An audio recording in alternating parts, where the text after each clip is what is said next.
Muito boa noite, senhoras e senhores. Hoje é dia 30/11/2021 e nós começamos agora mais uma aula do nosso módulo intensivo para a preparação da Polícia Civil do Amazonas.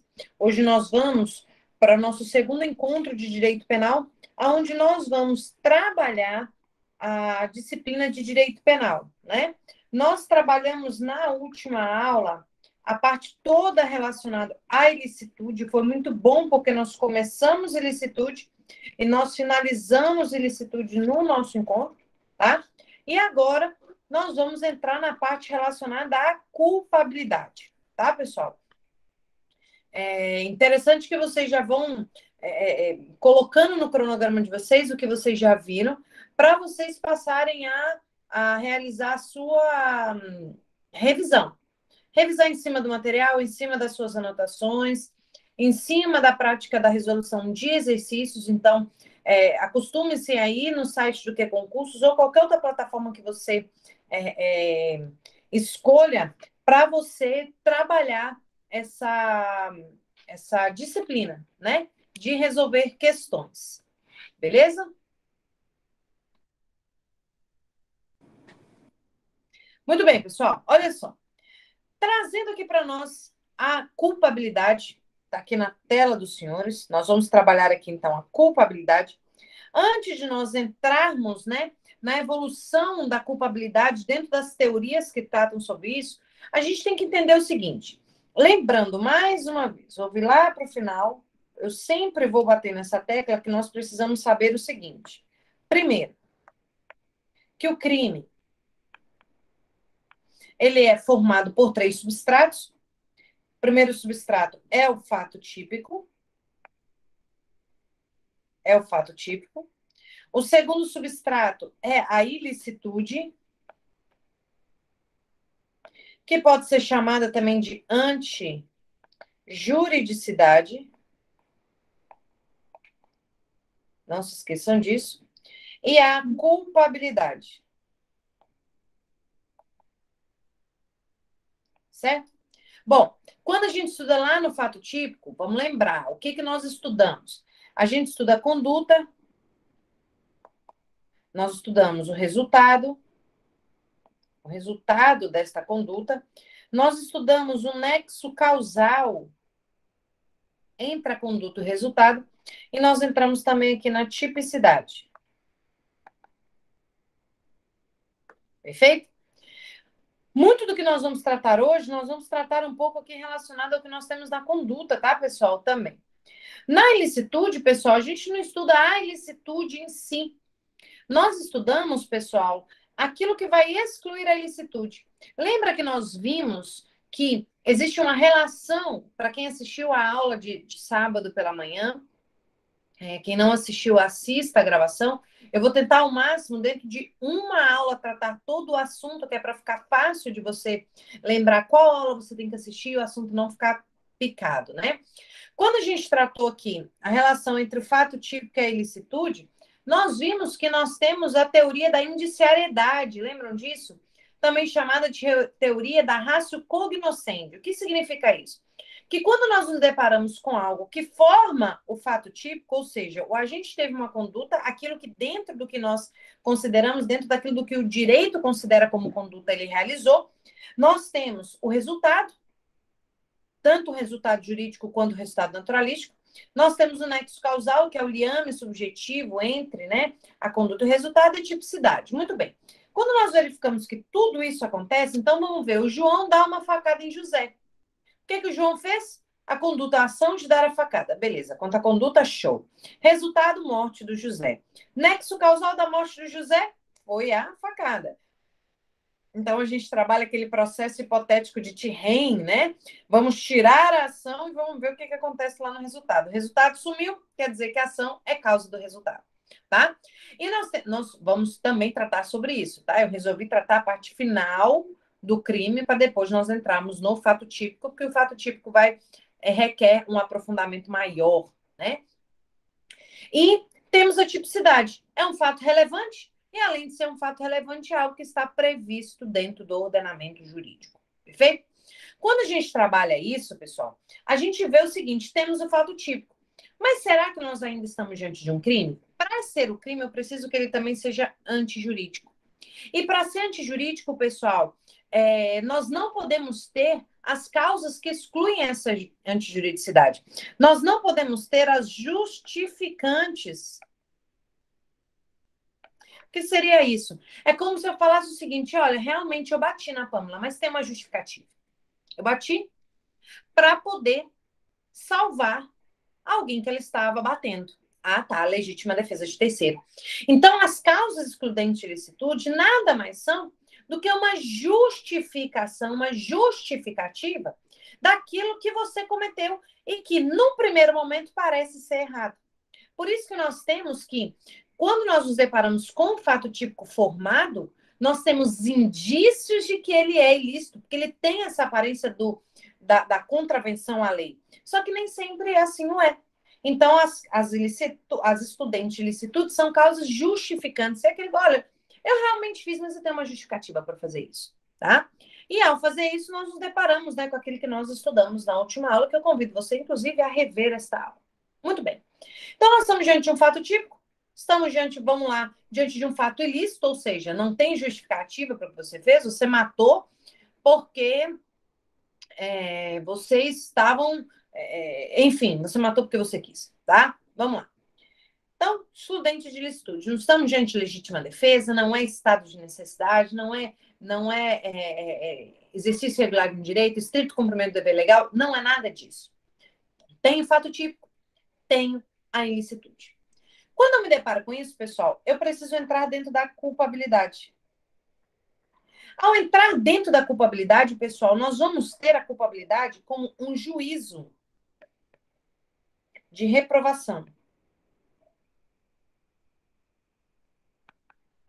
Se nós cometemos um fato típico ilícito, mas a gente não reprovar a atitude daquela pessoa, nós não estamos diante de um fato culpável, portanto, não será crime. Você quer ver uma coisa aqui? Imagina aquela situação em que você tem um gerente de um banco, né? Aí chega a Pâmela, vamos lá, a Pâmela é uma contraventora, né? Uma criminosa, uma ladrona, e ela chega lá para o gerente do banco e diz para ele o seguinte: olha, coloque todo o dinheiro de todos os caixas aqui nessa minha mochila, senão a sua família vai morrer. Haja vista que eu estou com eles em meu poder dentro de uma van. Beleza. Aí, o diretor, o gerente do banco, vai lá, tem a ação de pegar o dinheiro, colocar na bolsa, dinheiro que é de outras pessoas, do próprio banco, coloca naquela bolsa, entrega para a Pâmela. Nós estamos diante ali de um fato típico e de um fato ilícito. Só que eu pergunto para vocês, vocês reprovaram a conduta dessa pessoa? Não tem como, gente. Você não pode exigir dela uma ação diferente daquela ação que ela tomou, porque ela estava sendo fortemente coagida de forma moral. Entendeu?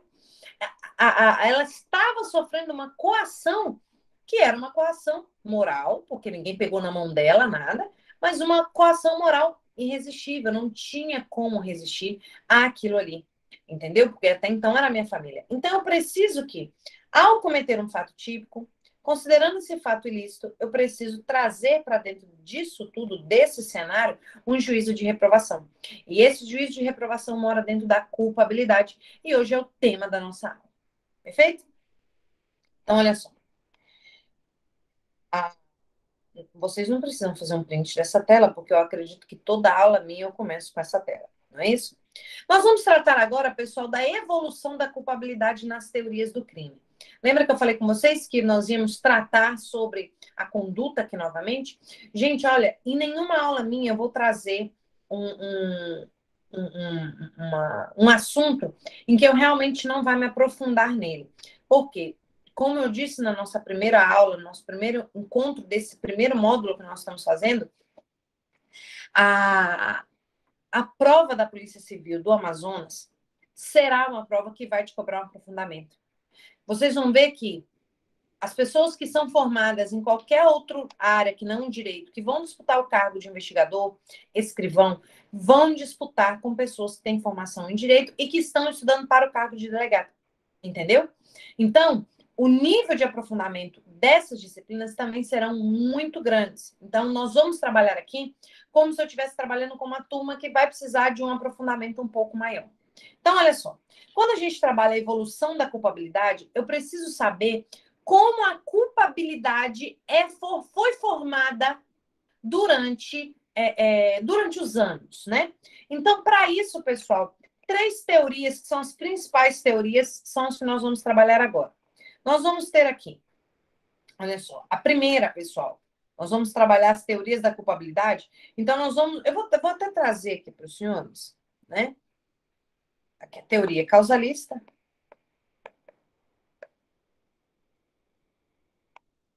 Apesar de que isso aqui nós estamos falando de conduta, mas nós vamos ver que dentro dessas teorias a culpabilidade foi vista de forma diferente, né?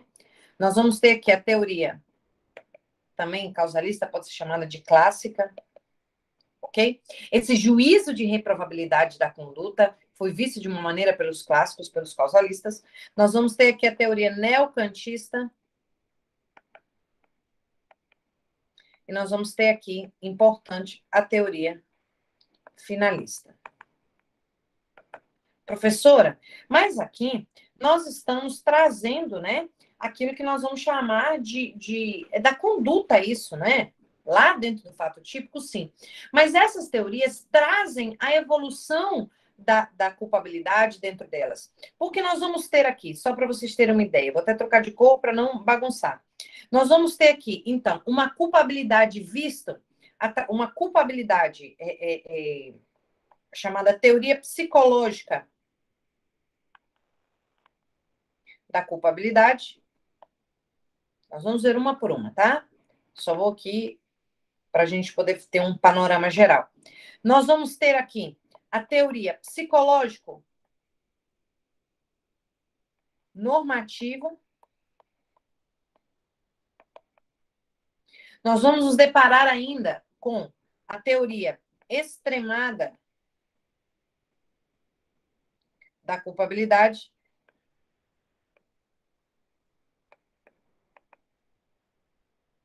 E nós vamos ter aqui a teoria limitada da culpabilidade. Algumas delas que serão, né, vistas dentro de cada uma dessas teorias ali que a gente estuda dentro da conduta. Então, para trazer isso aqui, eu tenho uma tabela que eu acho que ela já é velha conhecida de alguns alunos, né? Deixa eu colocar aqui esta tabela, ver se eu acho. Opa! Onde ela está? Ela estava fácil aqui para mim um tempo desse. Deixa eu ver se eu busco aqui só com a palavra conduta. Aqui. Ficou mais fácil. Olha só prestem atenção aqui. Veja se já está aí aberto na tela de vocês, sim. Quando a gente for estudar o fato típico, isso vai ser melhor, tá? Porque a gente estuda isso dentro do fato típico, aquele primeiro substrato do crime. Mas vamos dar uma olhada. Nós temos a primeira teoria causalista, que ela vai dizer o seguinte, né? Que o que seria a ação, né? Dá uma olhada aqui. A ação é aquilo que está lá dentro da conduta. Nem a ação, perdão. O que seria a conduta? O primeiro substrato do fato típico, né? Então, aqui o que seria a conduta, né? Ele vai falar que a conduta é um movimento voluntário, corporal, então aqui já precisa ser nosso, que produz modificações no mundo exterior perceptíveis aos nossos sentidos. Então, dentro de um aspecto externo, o que seria a conduta lá para o fato típico? Para falar que realmente a Fabi teve uma conduta que gerou um resultado. Tem que ser um movimento corporal.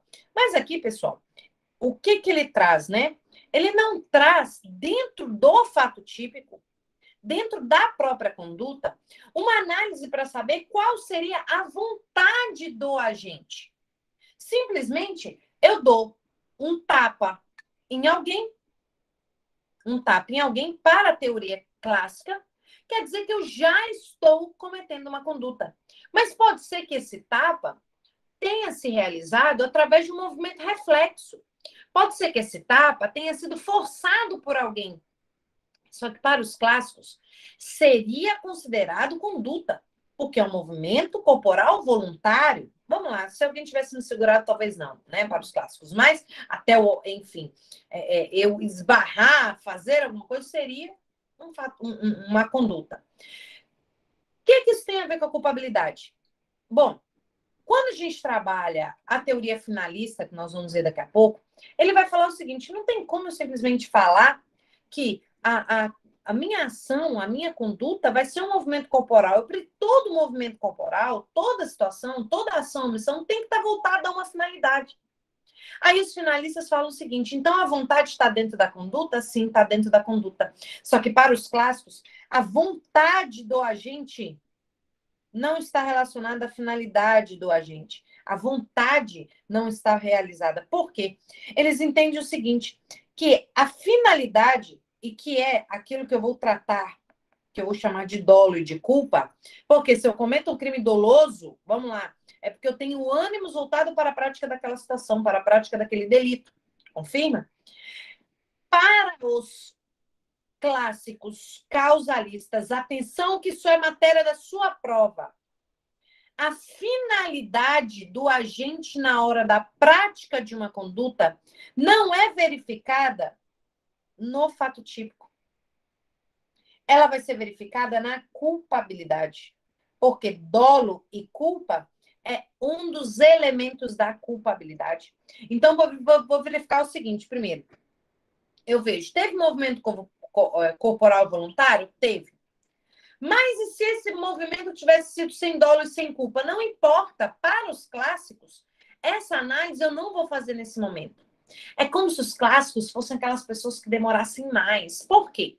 Porque quando eu verifico que a conduta foi realizada sem vontade do agente, eu já corto ali, eu nem analiso o resultado. Quanto mais antijuridicidade, entendeu? Eu já talhei e falei, não tem conduta, seguraram na mão dele, deram a facada na mão dele. Quer dizer o quê? Que eu não tenho crime e eu já analisei o primeiro elemento do primeiro substrato. Para os clássicos, não. Para os clássicos, eu vou analisar todo o fato típico.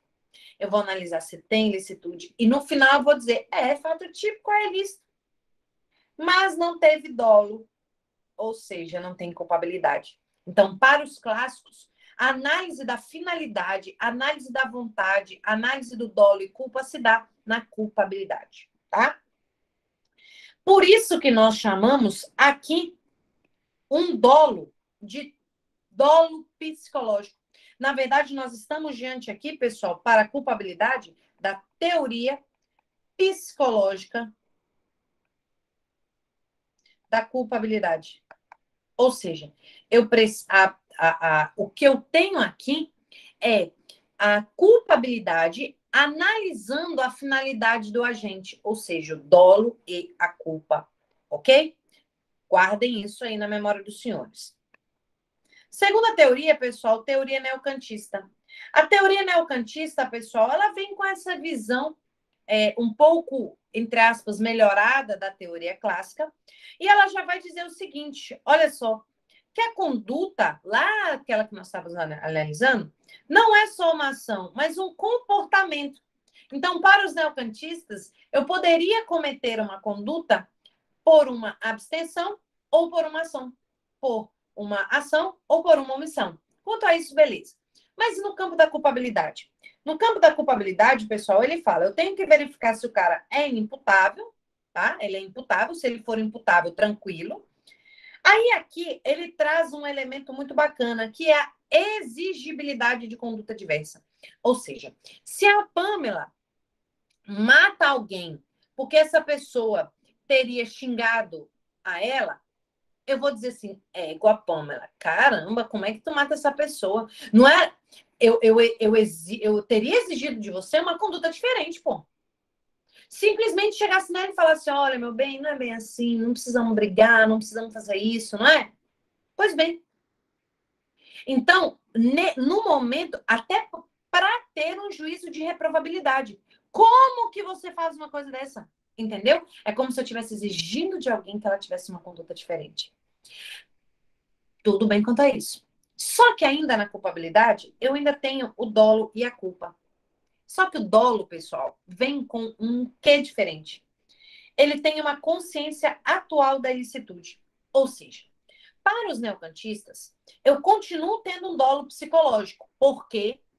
Porque o dolo e a culpa continuam estando dentro da culpabilidade, ou seja, aquele meu pensamento voltado para a prática de um delito, né? A finalidade está lá na culpabilidade. O problema é que antes nós tínhamos um dolo vazio na teoria clássica. Só a vontade, pura e simplesmente, para a prática de um crime. Só que agora nós temos dentro do dolo, pessoal, uma exigência que a pessoa, no momento que está praticando aquela conduta, ela saiba, naquele momento, que o que ela está fazendo é crime.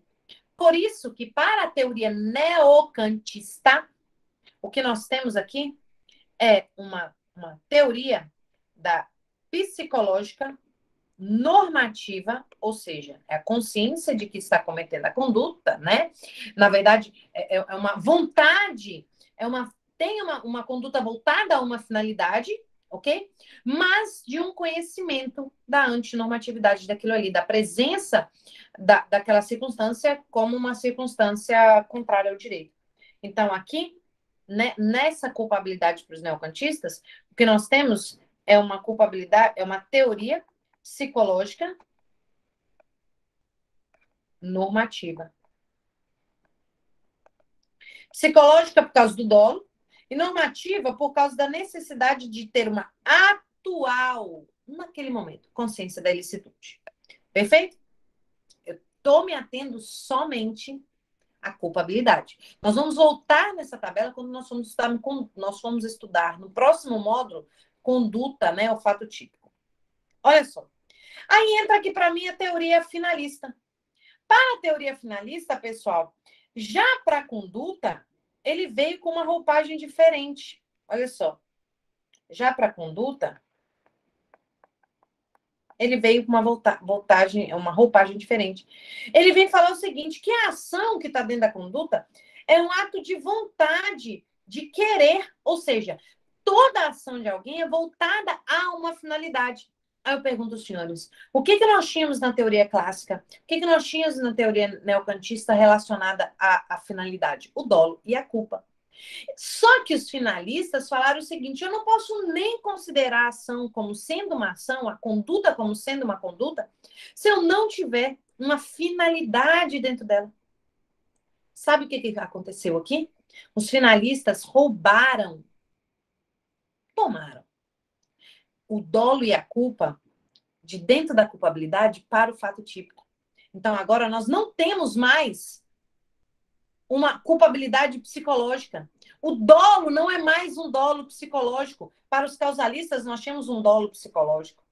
Para os neocantistas, nós temos um dolo psicológico normativo. Agora não. Nós temos um dolo que eu não preciso, que ele está dentro da conduta, tá? Presta atenção aqui. Então, pessoal, o que aconteceu aqui? Nós temos o chamado dolo natural aqui, tá? Nós vamos ter a imputabilidade, nós vamos ainda ter a exigibilidade de conduta diversa, e agora tivemos uma modificação bacana de que nós não temos mais uma atual, mas uma potencial consciência da ilicitude. O dolo e a culpa foram trazidos para dentro da conduta. Então, o que nós temos aqui? A chamada teoria extremada da culpabilidade. Mas também, não só extremada, mas também a teoria limitada da culpabilidade. Entendeu? É o que nós vamos ter lá no artigo 20, parágrafo 1º do Código Penal, com relação à existência do erro de proibição e o erro de tipo, tá? Mas nós vamos tratar isso em um outro momento, quando nós vamos entrar. Nós vamos ter uma aula específica só sobre erro de proibição, tá? Mas vamos lembrar dessas duas teorias, teoria extremada e teoria limitada. Era isso que eu queria que nós entendêssemos com relação a isso, tá? Feito este panorama com relação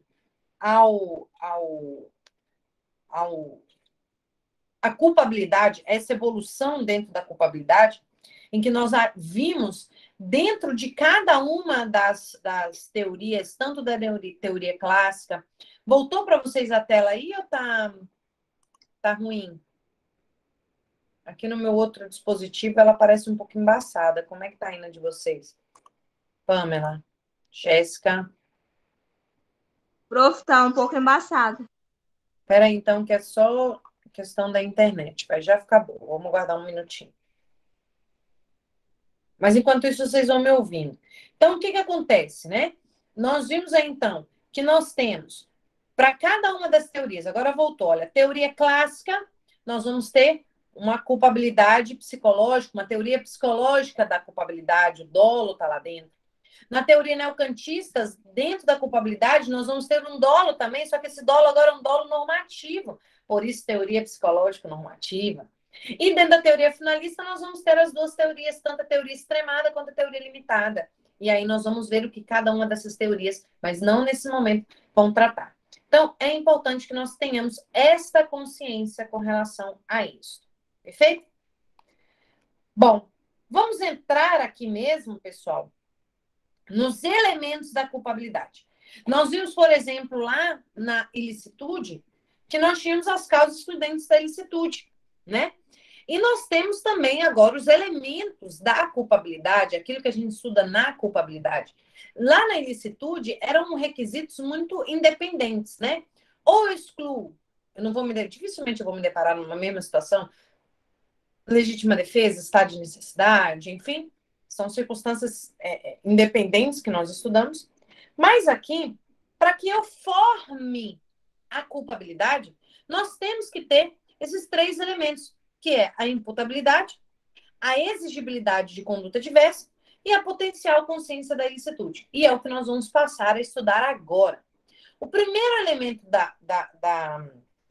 o primeiro elemento da culpabilidade, pessoal, é o que nós vamos chamar de imputabilidade, tá? Tá na tela dos senhores, mas vamos dar, depois vocês leiam bem o material que eu mandei para vocês. É um material que está muito bom, tá? Um excelente material que você pode usar assim como resumo, mas quem tiver oportunidade de estudar através de uma doutrina, eu indico, tá? Professora, mas eu vou estudar para concurso através de doutrina? Teoria, a parte geral do direito penal, eu entendo que você precisa sim de um bom livro de doutrina. E eu indico para vocês o livro do professor Rogério Sanches. É o meu livro de cabeceira. Vocês sabem que eu trabalho direito penal já tem um tempo. E para quem me conhece, sabe de verdade que eu acho que eu já li umas 4, 5 vezes o livro do professor Rogério Sanches da parte geral. Da parte especial, não. Mas da parte geral, sim. Tá? A parte especial eu costumo usar de uma outra forma. Mas a parte geral eu tenho que sentar e ler 1000 vezes o livro. Porque depois também você vai apagando da memória. Né? Você vai apagando da memória. Mas vamos lá. A imputabilidade, pessoal, ela está relacionada a uma capacidade de imputação. Como assim? É a possibilidade que eu vou poder ter de atribuir a alguém a conduta que ele realizou. A responsabilidade pela infração penal. Entendeu? Eu preciso, né, saber se aquela pessoa que cometeu, que violou o ordenamento jurídico, né, e ao cometer uma infração penal, seja ela crime ou contravenção, eu preciso saber se eu vou poder atribuir responsabilidade a ela. Por exemplo, assim, você pega uma criança, né? Pega o Davi, por exemplo, que o Davi tem 10 anos. Através de uma atitude do Davi, nós temos, né, uma lesão corporal por parte de alguém. O Davi, por exemplo, ele propositalmente, ele tranca a mão de uma criança na porta da escola e arranca o dedo daquela criança. Não estou dizendo que meu filho vai fazer isso, né? Pelo contrário, pelo amor de Deus, está amarrado, né? Mas, se ele vir a fazer isso, pessoal, nós não vamos estar diante de um crime de lesão corporal. Por quê? O Davi é uma criança de 10 anos. Eu não tenho como imputar ao Davi, o Davi não tem uma capacidade de ser imputado a ele uma infração. Diferentemente, se eu, Fabiana, 34 anos, prendesse a mão propositalmente de uma criança e ele arrancasse um dedo. Aí sim eu estaria diante de uma lesão corporal. Entendeu? Então, isso é a imputabilidade. E quando a gente estuda a imputabilidade, pessoal, nós temos que ver que a imputabilidade ela tem dois elementos, tá? Eu vou ter aqui inicialmente um elemento intelectivo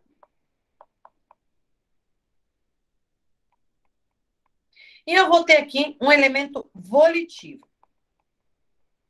Certo? O elemento intelectivo, pessoal, ele está relacionado à consciência do caráter ilícito do fato. Então, é a consciência do caráter ilícito do fato. É eu saber que aquilo que eu estou cometendo realmente é crime. E a imputabilidade também está relacionada a um elemento volitivo. É saber se no momento que eu cometi aquilo ali, eu estou exercendo o controle da minha vontade. Ou seja, eu preciso saber se o agente. Ah, peraí, que não está carregando. Só um minutinho. Agora sim.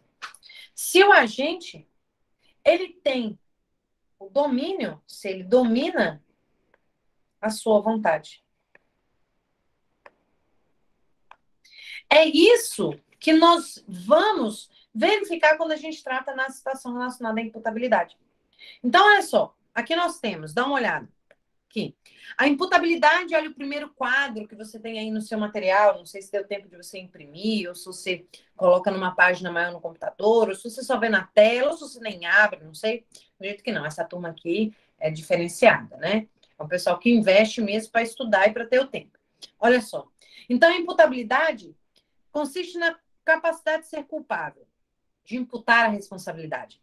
Constitui o primeiro elemento da culpabilidade, conforme a teoria normativa pura, e representa um atributo jurídico do ser humano, caracterizada por níveis de desenvolvimento biológico e de normalidade psíquica necessário para compreender a natureza proibitiva de suas ações, de forma a conduzir o seu comportamento. Nós temos, pessoal, vou trazer aqui para cá, vou abrir outra tela, alguns critérios. Vou trazer aqui para vocês os critérios. Olha lá, os critérios para atribuição. Não vou colocar só, critérios da culpabilidade, tá? O primeiro da imputabilidade, perdão, para a gente atribuir a responsabilidade a alguém. Nós vamos ter aqui o primeiro critério, pessoal, que é chamado critério biológico, tá? Nós vamos ter o segundo critério, que é o critério psicológico. E nós vamos ter o terceiro critério, que é o critério biopsicológico.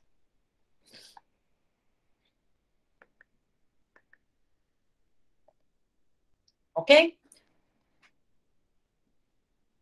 Já apareceu aí para vocês a tela? Isso, acho que está demorando um pouco, a minha internet não está indo muito rápido, tá?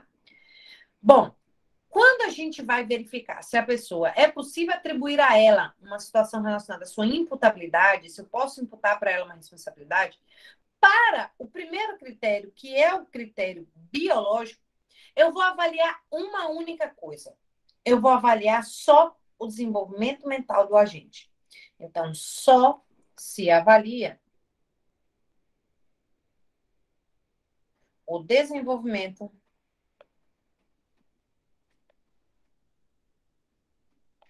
mental do agente. É só isso que eu avalio nesse momento. Entendeu? E aí, eu vou avaliar, então, o quê? Doença mental.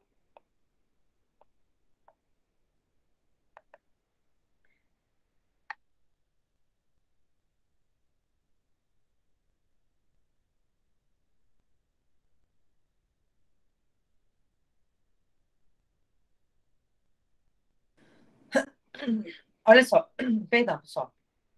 Então, eu vou avaliar se a pessoa tem uma doença mental, ou então eu vou avaliar a idade dela. Professor, eu posso dizer que em algum momento do nosso Código Penal nós verificamos isso? Sim. Com relação à menoridade penal. Nós adotamos para os menores de 18 anos um critério pura e simplesmente biológico.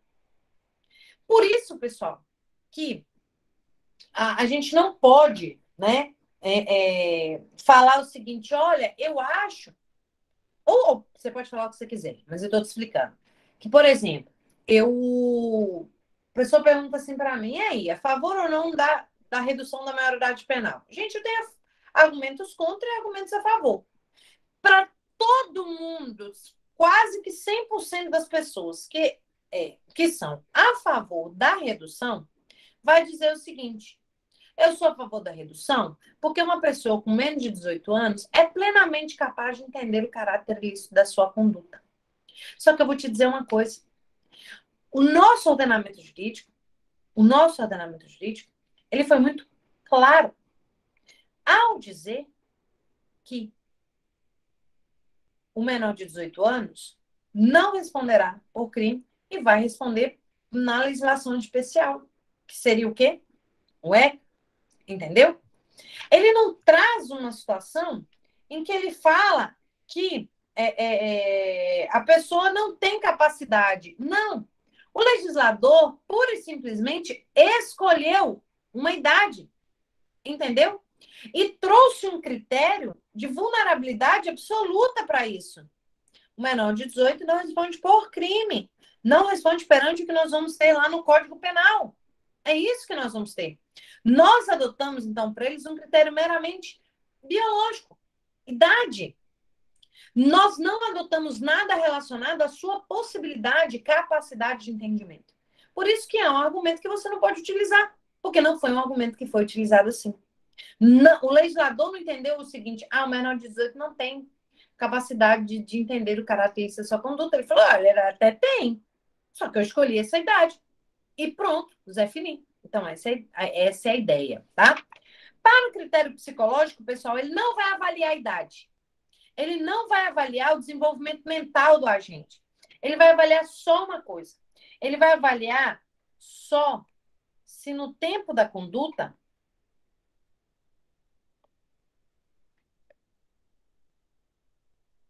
o agente tinha capacidade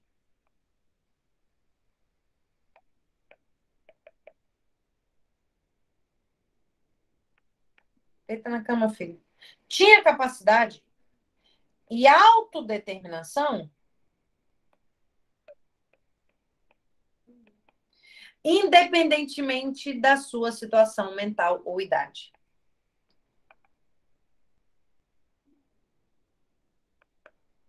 De sua condição mental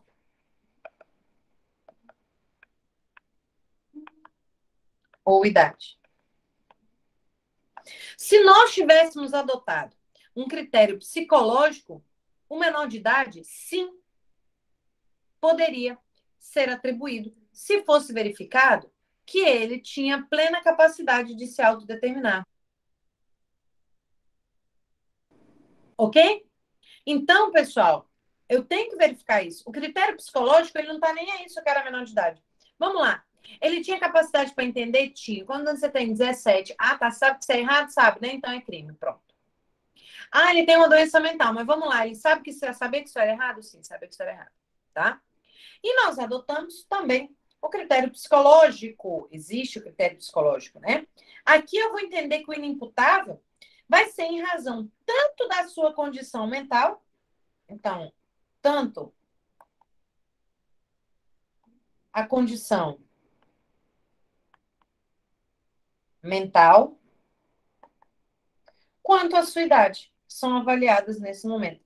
Então, ele não basta que ele seja portador de uma anomalia para ele ser inimputável. Aqui, no biológico, basta que ele seja portador de uma anomalia ou seja menor de idade para ser imputável.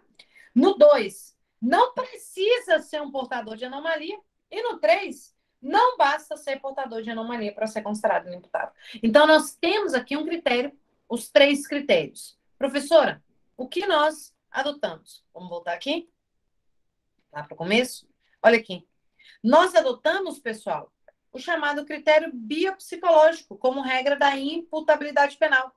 Ou seja, pressupõe uma normalidade psíquica e capacidade de autodeterminação no momento da conduta. Então, será inimputável, olha lá, cuidado, para os menores de idade, para quem não tem 18 anos, nós adotamos um critério puramente biológico, tá? Será inimputável, dá uma olhada no artigo 26 caput, quem por doença mental ou desenvolvimento mental incompleto ou retardado não tinha no momento da ação capacidade de se autodeterminar. É o que nós temos no artigo 26, tá? Agora, como nós vimos aqui, com relação ao menor de 18, critério biológico, tá certo? Nós vamos ver aqui outras situações. Olha aqui, para quem está com embriaguez completa, nós adotamos o critério psicológico. Por isso que eu falei para vocês, olha, nós temos esses 3 critérios. Em determinadas situações, cada um desses critérios serão verificados. Beleza? Vamos ver aqui, então. Nós estamos trabalhando, na verdade, aqui a imputabilidade. Vamos ver aqui o que seria a inimputabilidade, né? Fácil. A inimputabilidade é essa ausência de capacidade de culpabilidade, de ser atribuída a culpabilidade a alguém. Entendeu? Só que presta atenção. Nós vamos ter situações que vão afastar essa inimputabilidade.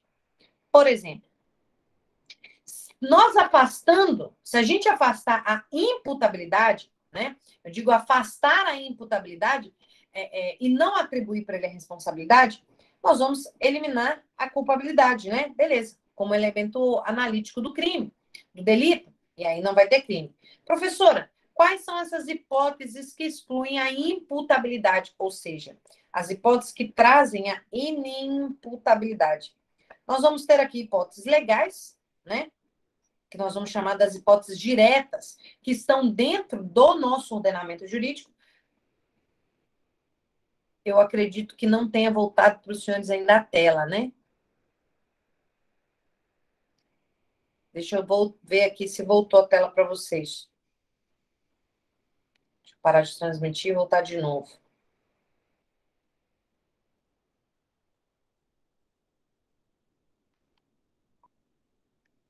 Vamos ver se voltou aqui. Vou voltar aqui para vocês, porque a gente não tinha falado, né? Dá uma olhada aqui embaixo, isso que eu falei, olha, para menor de 18, então, adotamos o critério biológico, na situação da embriaguez completa, adotamos o critério psicológico, tá? E aqui, a inimputabilidade é aquela situação em que nós vamos nos deparar com qualquer circunstância que exclua a imputabilidade. Lembra da imputabilidade como uma forma de responsabilização. É a responsabilidade pelos atos praticados por alguém. Beleza? Então, vamos lá. Na sua tela, vamos esperar a sua tela aparecer. Nós temos aqui as hipóteses diretas de afastamento da culpabilidade penal em razão da imputabilidade. Primeiro, a menoridade. Vou abrir aqui o artigo 27. Peguem aí o código dos senhores. Eu gosto de trabalhar também com o meu código do lado, não sei porque eu não tinha aberto ainda meu código. Lá no artigo 27, ele vai dizer o seguinte: os menores de 18 anos, olha aqui, são penalmente inimputáveis, ficando sujeitos às normas estabelecidas na legislação especial. Então, ele não falou que é o menor de idade que não tem capacidade de entender o caráter ilícito da situação. Não. Ele simplesmente falou que o menor de idade. Por isso que eu tenho aqui um critério puramente biológico. Só que lá no caput do artigo 26, eu vou ter também que eu excluo a imputabilidade em razão de doença mental e desenvolvimento mental incompleto ou retardado.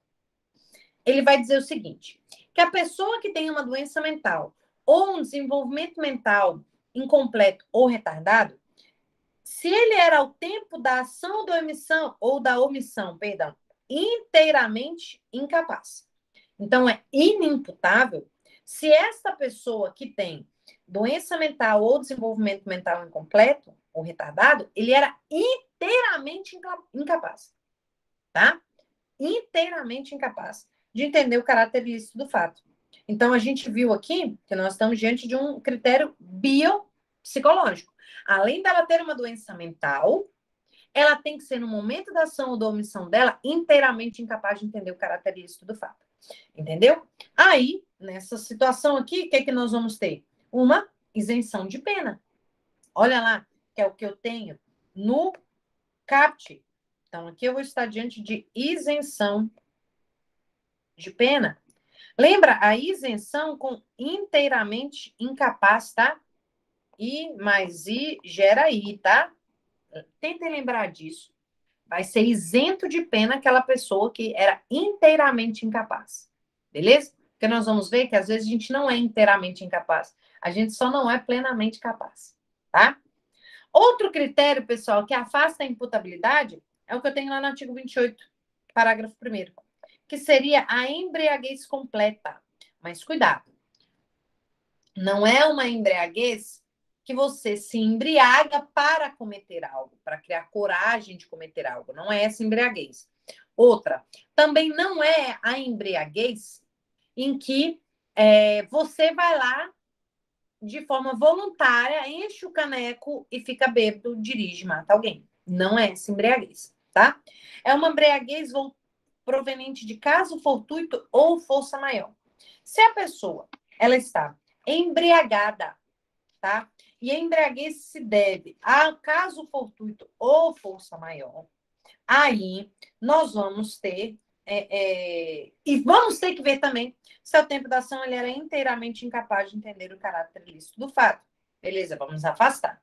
Professor, o que seria uma embriaguez caso fortuito? Gente, às vezes a pessoa vai tomar uma coisa e ela ignora os efeitos alucinógenos daquela substância, né? O efeito inebriante daquela substância. Eu não sabia que isso era alcoólico, entendeu? E fui bebendo, caso fortuito. E a força maior, quando a pessoa é obrigada a ingerir, tá? Então, vamos lembrar disso, beleza? Então, olha só. Aqui, nós também isentamos de pena essa pessoa. Outro ponto, pessoal, nós vamos ter aqui na lei de drogas, artigo 45, tá? Que em razão de dependência ou sob efeito proveniente de caso fortuito ou força maior de droga, era ao tempo da ação da omissão, qualquer que tinha sido a infração praticada, inteiramente incapaz. Então, lembra que eu só vou afastar a imputabilidade se nessas circunstâncias eu for inteiramente incapaz, no caso da embriaguez ou no uso da droga, se for circunstância da droga de dependência, e, no caso de embriaguez da droga de dependência, se for uma situação relacionada a caso fortuito ou força maior. Beleza? Olha aqui. Dê uma olhada que a embriaguez não afasta a responsabilidade penal quando se tratar de embriaguez voluntária ou culposa. Tá, pessoal? Aqui não. A pessoa vai ser responsabilizada pela conduta dela. Você está no meio de uma comemoração de aniversário, você bebe muito, tá? Você se embriaga, pega seu carro e mata alguém. Você se embriaga, você não entende mais nada do que está acontecendo e dá o tiro em alguém. Só que não foi uma embriaguez de caso fortuito ou força maior, foi uma embriaguez voluntária, tá? Você vai ser avaliado no momento que você ingeriu a bebida ali, tá?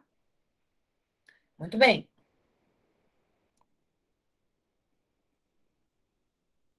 Eu vou ter também, pessoal, uma outra embriaguez, tá? Que ela não vai afastar a imputabilidade, que é a chamada embriaguez pré-ordenada. Essa embriaguez pré-ordenada é aquela que você se embriaga para você tomar coragem de cometer algum ato, tá? Aí, meu amigo, vai ser inclusive uma agravante, vai ser pior para ti uma situação como essa. Agora dá uma olhada aqui para mim no parágrafo anterior, que a gente vai trazer uma teoria que ela cai muito em prova, que é a teoria da actio libera in causa. A actio libera in causa, pessoal, nada mais é do que a ação livre na causa, no início da causa.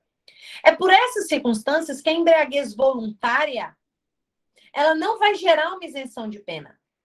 Porque no início da sua conduta você estava livre. A ação livre no início da causa. A teoria da actio libera in causa.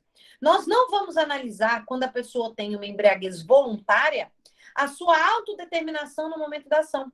Mas eu vou analisar essa autodeterminação no momento da ingestão da bebida. Entendeu? Por isso que nós vamos ter uma responsabilidade do agente. Então, toma muito cuidado com relação a isso. A embriaguez voluntária gera uma responsabilização, mesmo que a pessoa, no momento da ação ou da omissão, seja inteiramente incapaz de compreender o caráter ilícito do fato, em razão da teoria da actio libera in causa.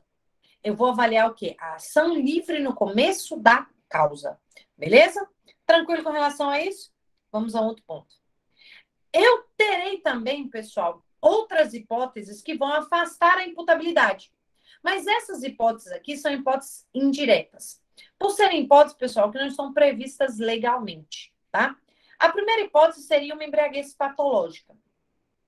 Essa embriaguez patológica, pessoal, ela é uma embriaguez doentia, tá? Ela é uma anomalia psíquica. E ela pode ser tratada como uma doença psíquica relacionada ao que nós temos no artigo 26. Essa embriaguez patológica, então, pessoal, ela é uma doença, tá? Olha aqui, é uma embriaguez crônica que pode gerar uma intoxicação alcoólica no organismo humano com consequências do álcool subsistindo no sistema nervoso, tá? Então, pode ser considerada como uma doença mental. Outra coisa, pessoal, a emoção ou paixão na forma patológica. Cuidado. Não é aquela emoção e paixão no momento da ação, não. Mas é aquele sentimento que traz mesmo uma ideia de patologia. Pode ser considerado? Pode sim, considerado como uma doença, tá? Então, olha aqui. É certo que a emoção ou paixão, em regra, não afasta a responsabilidade penal, tá? Todavia, uma situação excepcional, quando se tratar de patologia, ou estado mórbido poderá gerar a hipótese de imputabilidade. Então, leve como regra para a sua vida que a paixão e a emoção não afastam a imputabilidade. Ah, eu cometi o crime porque eu fui pegar no calor da emoção. Cheguei em casa e vi que estava sendo traída no calor da emoção. Beleza, tá? Não afasta. Agora, se for algo doentio, afasta sim. Me dê um segundo, pessoal.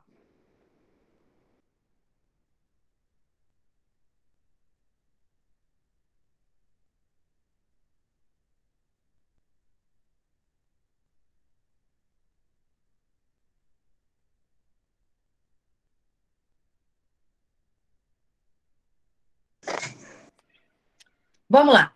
Olha só. Encosta ali, filho, direito. Olha só.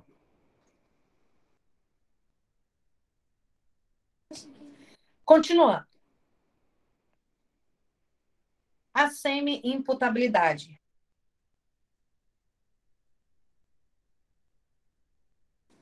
Olha lá, a semi-imputabilidade. Cuidado, que vai ter momentos, pessoal, em que nós não vamos ser totalmente inimputáveis, mas nós vamos estar diante de uma semi-imputabilidade. O que seria isso? Dá uma olhada aqui.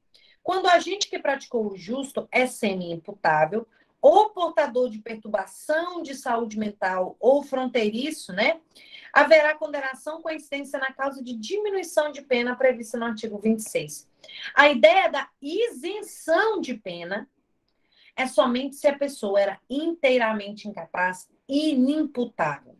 Só que eu trago uma situação, eu não, o legislador traz uma situação no artigo 26 de semi-imputabilidade. Ele vai dizer que no momento da ação ou omissão, o agente não era inteiramente incapaz. Ele somente não era plenamente capaz de entender o caráter ilícito da ação.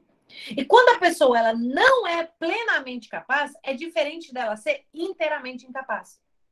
E isso, pessoal, não vai gerar uma isenção, mas vai gerar uma diminuição de pena. Dá uma olhada. E essa diminuição de pena é de 1/3 a 2/3. Ok? É de 1/3 a 2/3. Tá? Ah, olha esse exemplo aqui. Caio foi condenado a uma pena. Ah, não, isso aqui é relacionado à sua diminuição, né?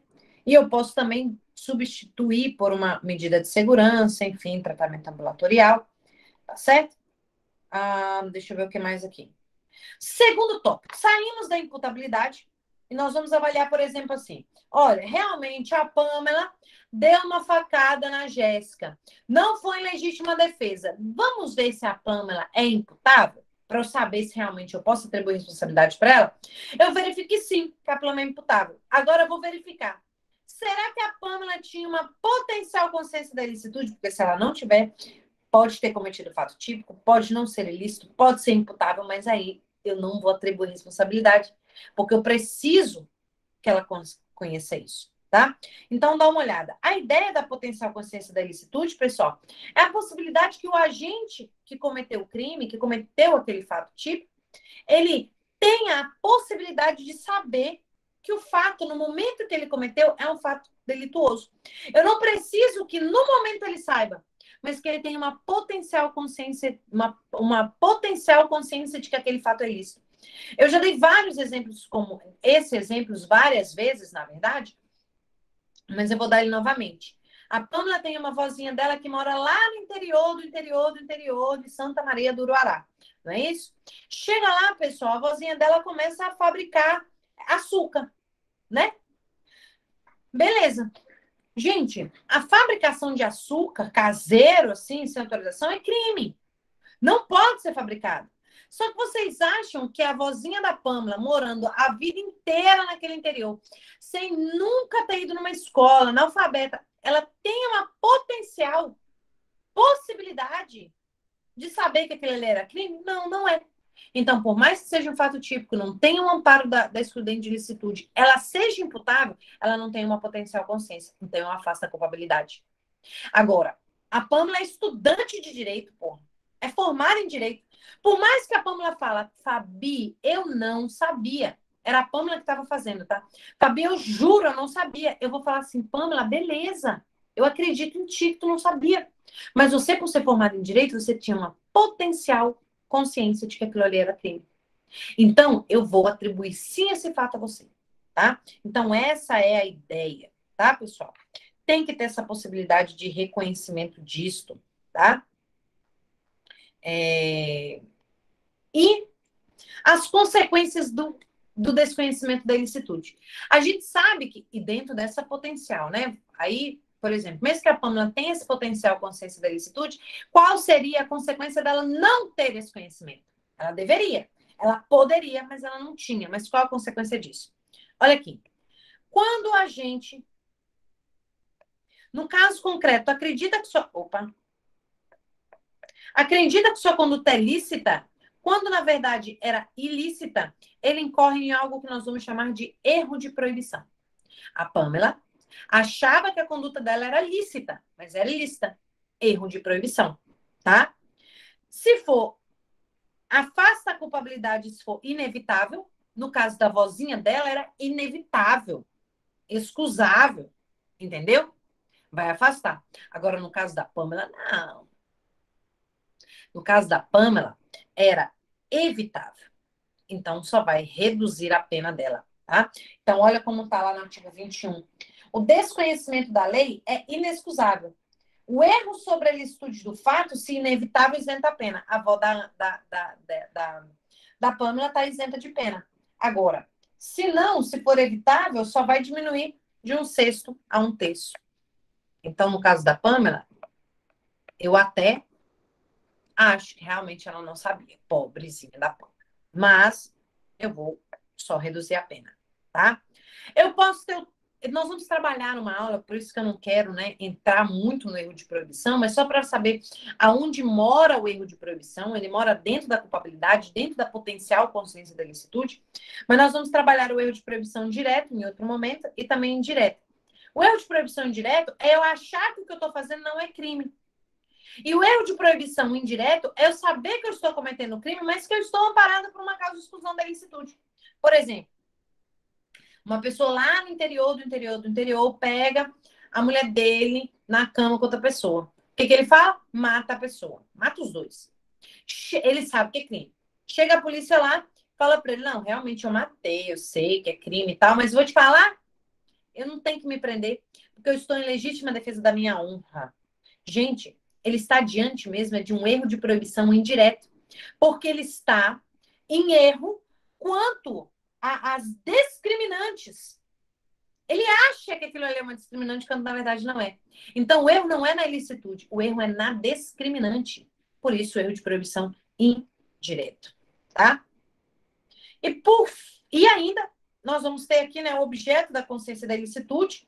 É um tema que é muito doutrinário, não é pacífico, né? Mas é bom a gente saber. Eu tenho aqui a teoria tradicional, teoria moderna e teoria intermediária com relação a isso.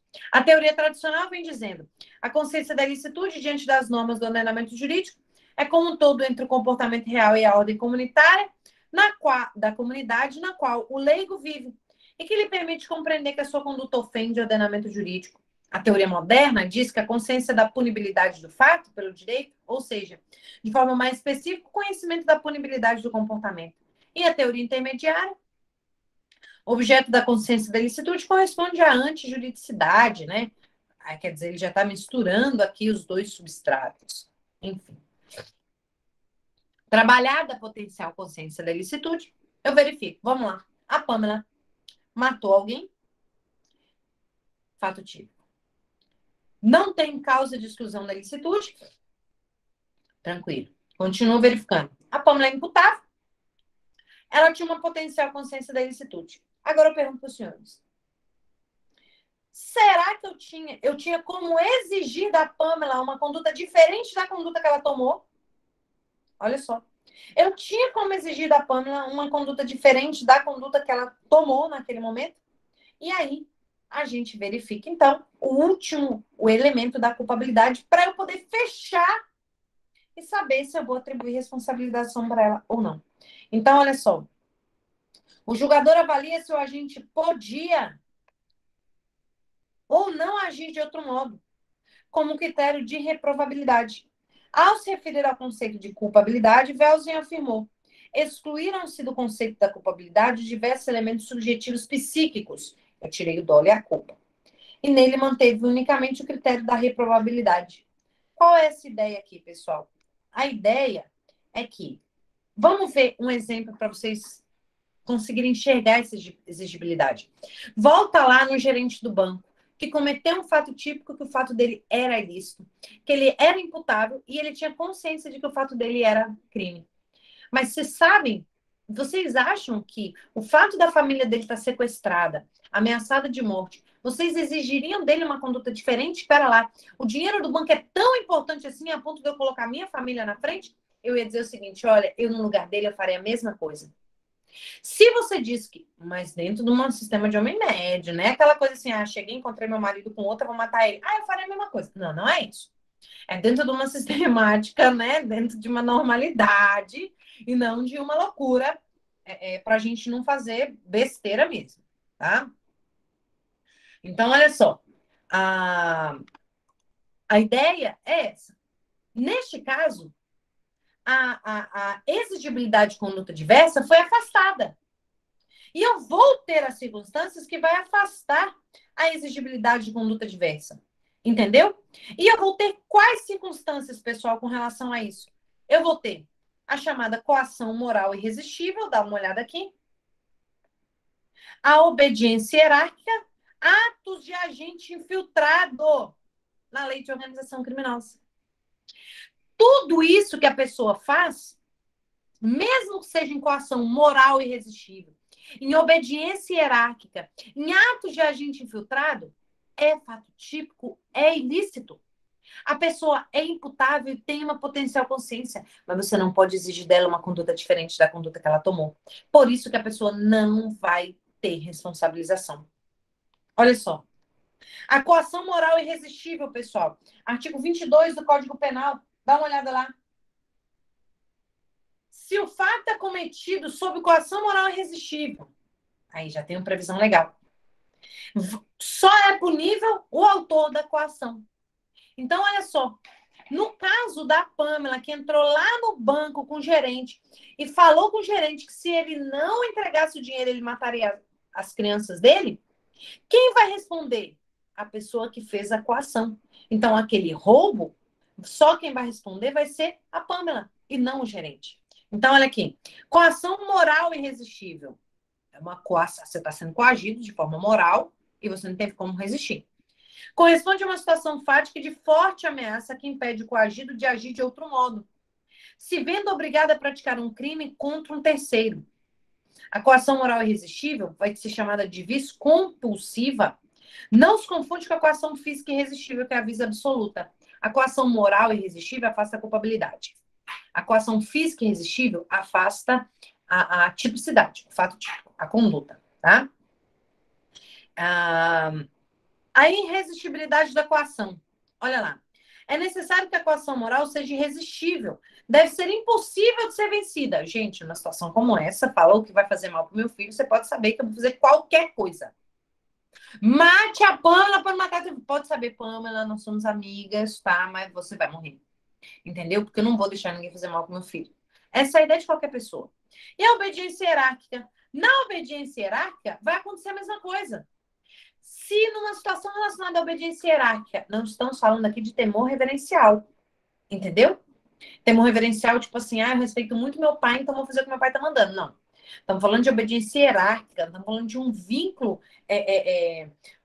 funcional mesmo.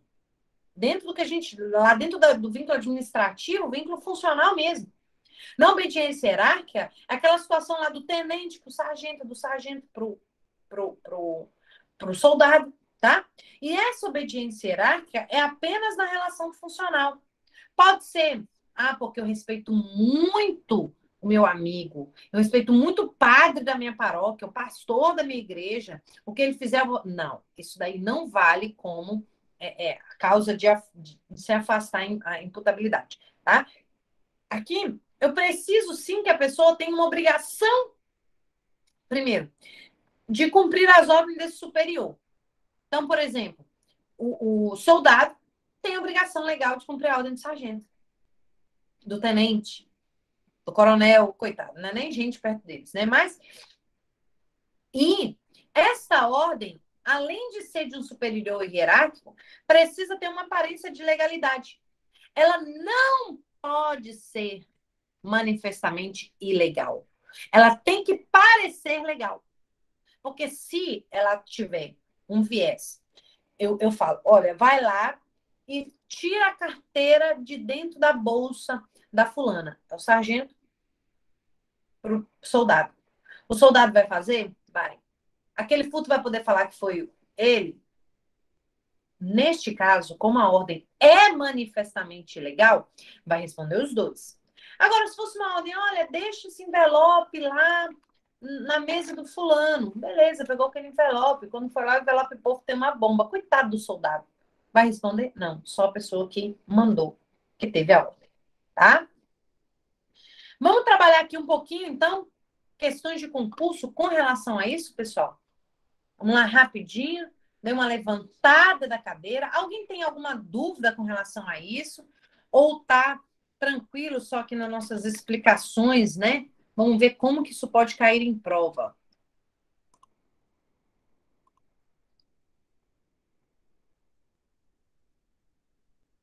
Pamela, tá tranquilo aí?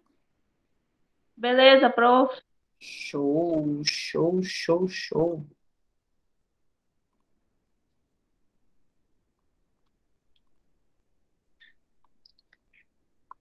Vamos lá. A primeira questão diz o seguinte: a imputabilidade é a possibilidade de se atribuir a alguém a responsabilidade pela prática de uma infração penal. Galera, tranquilo aí, né? Vai colocando no chat aí para mim o que você achou, se está certo ou se está errado. Questão 1, correto, né? É o que nós tratamos aqui. Que a imputabilidade é justamente isso. É a possibilidade de se atribuir a alguém responsabilidade da prática de uma infração penal. E, gente, isso daí caiu na prova da Polícia Federal agora, 2021. Tranquilo e fácil. Olha o número 2, tá? Número 2 diz o seguinte: Joaquim, penalmente imputável, praticou sob absoluta e irresistível coação física. Epa! Física. Tá? Crime de extrema gravidade de um desses. Nessa situação, Joaquim não é passível de punição, porquanto a coação física, desde que absoluta, é excludente de culpabilidade? Errado. Porque a coação física exclui o quê? O fato típico. A coação que exclui a culpabilidade é a coação moral. Entendeu? Guardem isso, levem isso para a sua vida, ok? Olha lá, a 3. Diz o seguinte, a 3. Pessoas doentes mentais que tenham 18 ou mais anos de idade, mesmo que sejam inteiramente incapazes de entender o característico da conduta ou de determinar-se de acordo com esse entendimento, são penalmente imputáveis. Errado, né? Porque a pessoa que é maior de idade e que ela é inteiramente incapaz, ela é isenta de pena. Então, ela é inimputável. Olha aqui. 4. 4 diz o seguinte: comprovado que o acusado possui desenvolvimento mental incompleto e que não era incapaz de entender o caráter lícito da sua conduta, é cabível a condenação com redução de pena. Olha lá. O acusado possui desenvolvimento mental incompleto. e não era inteiramente capaz. Eu tenho uma redução aí? Sim ou não? Sim. Se ele fosse inteiramente incapaz, aí não teria redução. Eu estaria diante de causa de isenção de pena. 5. A embriaguez acidental, né? Proveniente de força maior ou caso fortuito, lembra só isso. Ela tem que ser acidental, tem que ser proveniente de caso fortuito ou força maior. Exclui a culpabilidade. Ainda que o sujeito, ao tempo da ação, possuísse parcial capacidade de entender o caráter ilícito da conduta, gente, errado. Aí sim. Neste caso, eu preciso que tenha uma embriaguez acidental, preciso que seja força maior em caso fortuito, mas eu preciso que ele seja sempre inteiramente incapaz. Inteiramente incapaz, tá? 6. De acordo com o Código Penal brasileiro, a paixão pode levar a uma privação de sentidos, o que resulta no abolimento da faculdade de apreciar a criminalidade do fato e de determinar-se de acordo com esta apreciação. Pessoal, presta atenção aqui. A paixão, ela pode levar a uma privação dos sentidos, fato. Mas isso resulta na impossibilidade, a pessoa fica totalmente abolida de apreciar a criminalidade do fato ou de determinar-se? Não, né, pessoal? Não é uma causa, tá? Até porque a paixão, ela não é uma causa de exclusão da imputabilidade, tá? 7. Como requisitos para avaliação da imputabilidade, o critério biopsicológico, nós adotamos como regra, exige o elemento biológico, doença mental, o elemento psicológico, cognitivo-volitivo, relacionado à sua vontade, e o elemento cronológico, certo ou errado. Pessoal, toma muito cuidado. Primeiro porque essa questão, ela foi considerada, né, mal elaborada, fato, e a ideia é o seguinte, os dois requisitos que eu tenho, primeiro, é a causa, então a verificação da doença mental, desenvolvimento mental, eu não preciso ter os dois, tanto a idade quanto o cronológico. Então, esse elemento cronológico, por mais que ele seja um critério que ele é considerado, ele não precisa ser considerado juntamente para que eu tenho que ser doente mental e eu tenho que ter o critério cronológico, tá? Então, assim, foi considerado errado, mas foi uma questão assim, que muita gente colocou como certo, porque falou, não, querendo ou não, não deixa de ser. Mas o gabarito foi considerado errado pela banca, tá? 8. Caso um indivíduo com esquizofrenia cometa um crime, pode-se concluir por meio do diagnóstico que ele não teve a capacidade de entender a licitude da ação praticada. Vamos lá. Caso um indivíduo com esquizofrenia cometa um crime, pode-se concluir, só o fato dele ter esquizofrenia, ele é esquizofrênico, doença mental, só doença mental. Posso concluir que ele não teve capacidade plena? Não, né? Eu preciso, lembra, critério biopsicológico.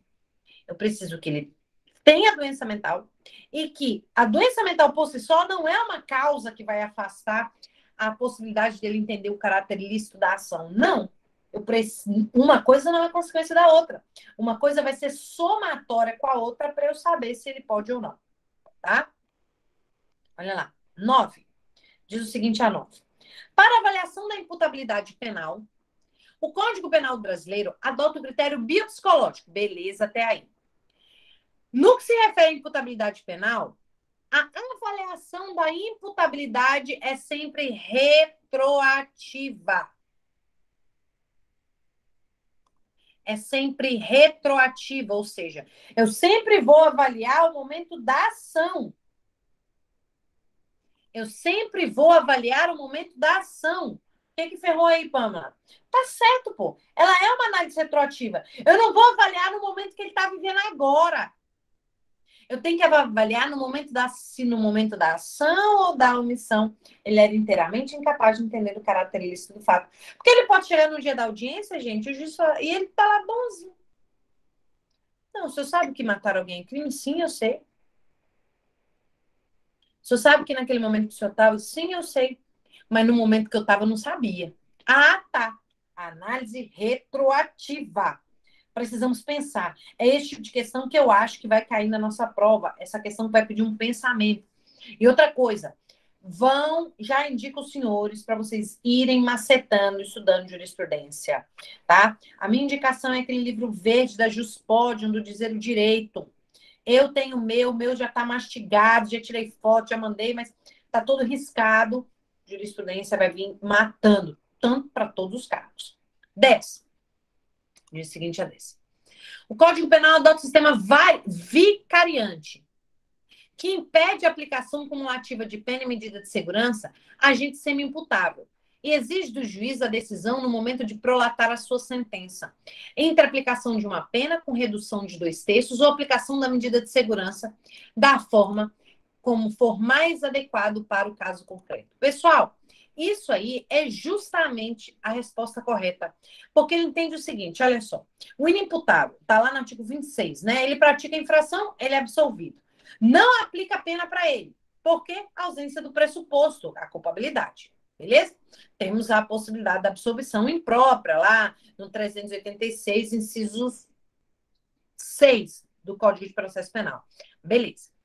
Aí eu vou avaliar a periculosidade dele. Diante da periculosidade dele, pessoal, vai ter necessidade de aplicação da medida de segurança.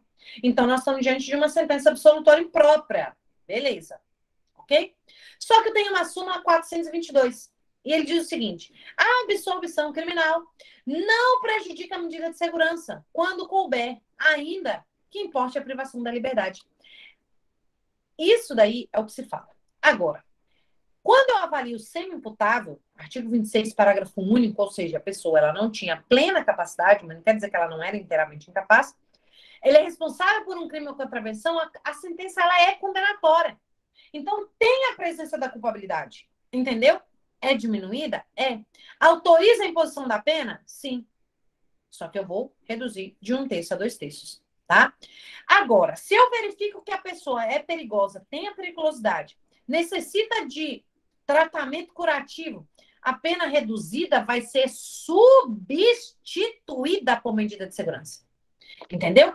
Isso quer dizer, sim, que lá no artigo 98 do Código de Processo Penal, Código Penal, perdão, foi adotado esse sistema vicariante, também chamado de sistema unitário,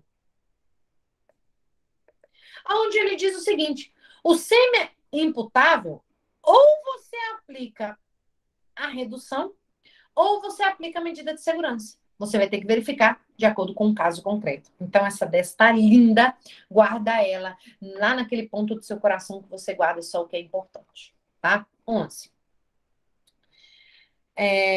Considero que Bartolomeu, penalmente capaz e mentalmente são, tenha praticado o ato típico e antijurídico, em estado de absoluta inconsciência. Absoluta inconsciência. Em razão de estar voluntariamente, sob a influência de álcool. Nessa situação, Bartolomeu será penado normalmente, por força da teoria da actio libera in causa. Égua da questão bonita. Me diga aí se ela está certa ou se está errada, gente. Certa. Certa. A ação é avaliada a avaliação da ação no começo da causa, né? No início da ação, essa é a ideia, beleza? 12. Segundo a teoria da actio libera in causa, considera-se imputável o agente que, tendo tomado conscientemente a decisão de embriagar-se, cometa crime em estado de intoxicação absoluta. Certinho.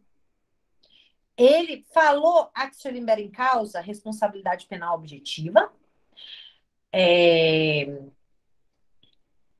e se embriagou voluntariamente. 14. Diz o seguinte a 14. O termo doença mental empregado no Código Penal equivale à alienação mental, presente em outros textos penais. Galera, é uma questão besta que a CESP cobrou em determinada situação, mas é essa mesma resposta. Não se pode definir como crime a atitude ilícita cometida por portador de transtorno mental, caso se constate que no momento da ação houve prejuízo da capacidade de entendimento. Galera, olha, cuidado. Aqui ele falou prejuízo. Quando ele fala prejuízo, ele está dizendo que o cara não era inteiramente capaz. Então tá errado. Só vai ser quando ele for totalmente incapaz. Beleza? Agora, olha só. Vamos ver algumas questões aqui que tratam a inimputabilidade por doença, por doença mental. Vamos lá.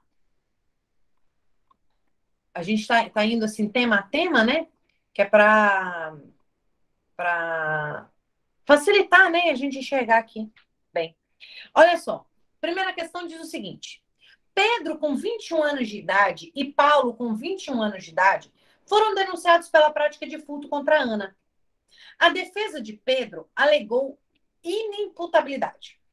Paulo confessou o crime, tendo afirmado que escolhera a vítima porque, além de idosa, era sua tia. Com relação a essa situação hipotética, julguem o item subsecutivo a respeito da imputabilidade penal, crimes contra o patrimônio, punibilidade, extinção, blá, blá, blá. Se, em virtude de perturbação de saúde mental, Pedro não for inteiramente capaz, eu preciso de I mais I para formar I. Aqui eu tenho um I mais C. Então, vai formar redução só. Tá? Para ser isento, afastar a culpabilidade, ele tem que ser inteiramente incapaz. Aqui ele não é inteiramente incapaz. Então, olha lá. Se em virtude de perturbação de saúde mental, Pedro não for inteiramente capaz de entender o caráter ilícito do fato, ou de determinar de acordo com esse entendimento, a pena imposta poderá ser reduzida. Beleza, tranquilo, show, vai ser reduzida. Não vai poder ser isenta, tá? Vai ser reduzida. 1/3 a 1/6. Olha lá, ainda com... deixa eu ver aqui. Outra, a 3. O acometimento de doença mental acarreta a imputabilidade do agente. A constatação do conteúdo e dimensão de seus efeitos é necessária, porém, para sua classificação como uma causa de exclusão ou diminuição da imputabilidade. Então, olha lá. O fato da pessoa estar com uma doença mental acarreta imputabilidade. Beleza. Só que, para constatar essa imputabilidade, eu vou ter que fazer uma análise e eu vou classificá-la como uma causa de exclusão ou como uma causa de diminuição. Certo ou errado, gente? Cuidado. Muito cuidado com relação a isso.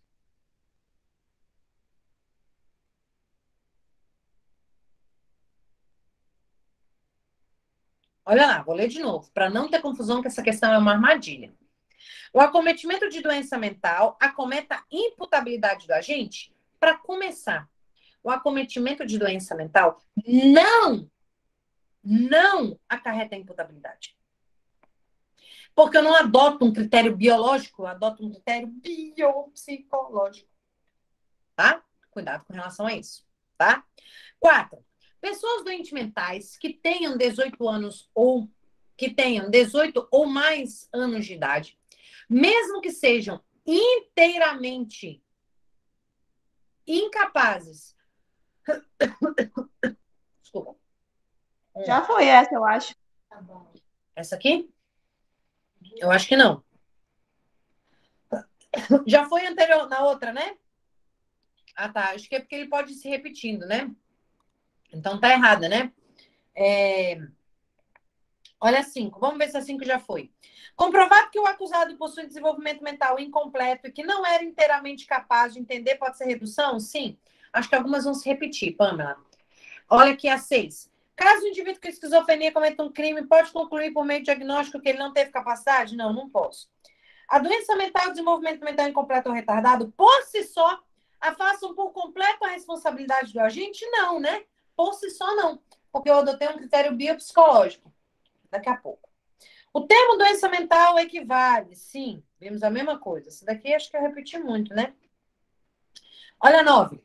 Não se pode definir como crime atitude ilícita de portador de transtorno mental, caso constate que no momento da ação houve prejuízo. Também já vimos essa, né? Tá errado, pode sim. Agora essa daqui não vimos ainda não. Olha lá. Marcos de 50 anos de idade, com histórico bem documentado de esquizofrenia paranoide, Olha lá, pô, isso aqui é pesado, né? Assim que entrou em casa após um dia de trabalho, encontrou a esposa com o amante e os matou com uma faca de cozinha. Após o crime, Marcos tentou esconder os corpos em um buraco cavado no jardim e eliminou sinais de sangue no interior de sua residência. Tendo como referência a situação hipotética, me diga. Por ser portador de esquizofrenia paranoide, Marcos deve ser considerado inimputável e deve ser submetido à medida de segurança? Não, né? Porque eu adoto um critério biopsicológico, não só doença mental, mas ele tinha que ser inteiramente incapaz, que pelo visto ele não era, tá? Se for condenado e durante o cumprimento da pena ocorrer exacerbação de sintomas psicóticos, Marcos deverá ser submetido a exame de superveniência de doença mental e transferido para hospital de custódia e tratamento. Beleza? Show, show. Gente, no processo penal, nós vamos estudar, né, quando for o momento, essas causas, esses incidentes. Alguns deles vão cair na sua prova, né? E instauração do incidente de insanidade mental é importante que a gente conheça. Olha aqui, próxima. Comprovando-se que ao cometer crime de estupro, o agente estava cometido de perturbação em sua saúde mental, parcialmente incapaz de cometer, ele é isento de pena? Não, né? Ele não é isento de pena. No máximo, ele pode ter uma redução de 1/3 ou 1/6. Pedro, 21 anos de idade, após ter sido ofendido moralmente por Caio em uma briga de bar, matou o desafeto com várias facadas. Processado criminalmente pela conduta delituosa, verificou-se no curso do processo que Pedro era, ao tempo do crime, inimputável por doença mental. Nessa situação, em decorrência disso, ao final do processo, Pedro deverá ser absolvido como fundamento a inexistência de culpabilidade, embora tenha sido típica e ilícita a prática. Agora, eu tenho um problema nessa... Não, tá aqui. Ele já disse claramente que ele era inimputável. Se ele é inimputável, é porque ele era, além dele ter doença mental, ele não tinha o caráter ilícito, né? Então, ele vai Absolução ser... imprópria, né, prof? Absolução imprópria, justamente. Absolvição imprópria. 13 está correta. Olha aqui, a 14. É inimputável o agente que pratica o fato sem capacidade de entendimento e sem determinação em razão de doença mental, desenvolvimento mental incompleto ou retardado. Olha lá, é inimputável, pessoal? Sim, né? Tranquilo com relação a 14? 15. O surdo-mudo, olha, expressão meio complicada, né? Possui desenvolvimento mental incompleto, sendo, portanto, inimputável? Dispensando-se a prova da incapacidade de compreensão de autodeterminação, errado, né? Eu não dispenso a prova nesse caso, não, pessoal. Eu preciso, sim, ter a prova de que ele não era inteiramente incapaz. Vamos ver umas questões aqui, pessoal, que tratam a inimputabilidade com relação à embriaguez, tá? Com relação à embriaguez. A embriaguez é campeã de cair em prova, tá? Olha lá. Diz o seguinte: Mário, após ingerir bebida alcoólica em uma festa, agrediu um casal de namorados, o que resultou na morte do rapaz devido à gravidade das lesões. A moça sofreu lesões leves. A partir dessa situação, julgue o item. Porque estava embriagado, Mário será considerado inimputável? Não, né, gente? Para ser considerado inimputável, essa embriaguez dele tinha que ter sido acidental. Acho que é seu tio, galera. Considerado acidental. E além de ser considerado acidental, tem que ser caso fortuita fosse maior, né? Olha aqui. Pedro será comprovado, será condenado. Ô filho, fecha aí, por favor. Será condenado se comprovado que no momento do furto estava do furto? Deixa eu ver aqui se teve furto. Tá. Foram denunciados. Já é uma outra situação, gente. Tô ficando doida. Vamos ler de novo. Olha lá. Pedro, com 21 anos de idade, e Paulo, com 21 anos de idade, foram denunciados pela prática de furto contra a Ana. Tá. É uma questão anterior, né? A defesa de Pedro alegou inimputabilidade. Vamos lá. Pedro será condenado se comprovado que no momento do furto, por caso fortuito, estava completamente embriagado. Gente, se verificar que por caso fortuito ele estava completamente embriagado, ele não será condenado. tá? Lembrem-se disso. Pedro será condenado se comprovado que no momento do furto, por caso fortuito, estava completamente embriagado? É a mesma, né? Tô ficando doida, não será. Vamos lá, questão de número 4. A embriaguez completa, provocada por caso fortuito, é causa de inimputabilidade do agente. Não, filho? Olha lá.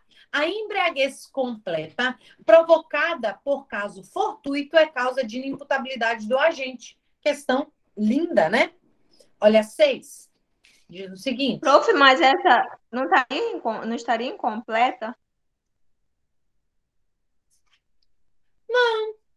Caso fortuito fosse maior, mas uma não exclui a outra, até porque caso fortuito é diferente de força maior. Não, prof, eu digo pela última parte que sobre ser inteiramente incapaz de. Não, mas ela traz. Entendeu? Aham, eu entendi, mas não foi considerado errado, não, Pamela. Eu também não vejo erro nela, não.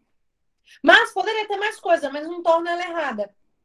Tipo aquela típica situação, né? Marca é mais certa, marca é menos errada. Entendeu? Olha lá. 6. Acerca da imputabilidade, a embriaguez completa, culposa, epa, por imprudência ou negligência, aquela que resulta na perda da capacidade do agente de entender o caráter ilícito de sua conduta. No momento da prática, não afasta a culpabilidade, certo? Não afasta. O que afasta é a embriaguez acidental, tá? 7. Carlos, indivíduo perfeitamente saudável, se embriagou voluntariamente, voluntariamente, em virtude da celebração do seu aniversário e, sob essa condição, causou lesão grave a Daniel, seu primo. Na situação, se for condenado, Carlos poderá ter pena atenuada ou substituída por tratamento ambulatorial? Claro que não, né? Não é inimputável. Olha lá. 8. Kleber, com 34 anos de idade, pretendia matar durante uma festa seu desafeto, Sérgio, atual namorado de sua ex-noiva. Sem coragem para realizar a conduta delituosa, Kleber bebeu grandes doses de vodka. Embriagado, desferiu várias facadas contra Sérgio, que faleceu em decorrência dos ferimentos. Nessa assertiva, configura-se a embriaguez voluntária dolosa. Nós estamos diante da embriaguez pré-ordenada, né? Que permite ao juiz reduzir a pena. Não, isso é uma situação de agravamento de pena. Errada, 8. 9. No que concerne a aspectos relacionados ao direito, considera que o condutor de um veículo, após embriagar-se voluntariamente, colocou em estado de absoluta incapacidade, colocou-se, mas aqui é voluntário, de absoluta incapacidade de determinação e discernimento, dando causa a acidente de trânsito com vítimas fatais. Nessa situação, apesar de típica e antijurídica a conduta, não se verifica a culpabilidade, se verifica sim quem mandou ele se embriagar voluntariamente. Quem mandou ele se embriagar voluntariamente? 10. Só um minutinho, gente. Estão me ligando, deixa eu só dizer para não me ligar, porque eu estou em aula. Pera lá. Manda mensagem pro seu tio aí, Davi. Se eu tô dando. Ah, tá. Pera lá, gente, um segundo, tá?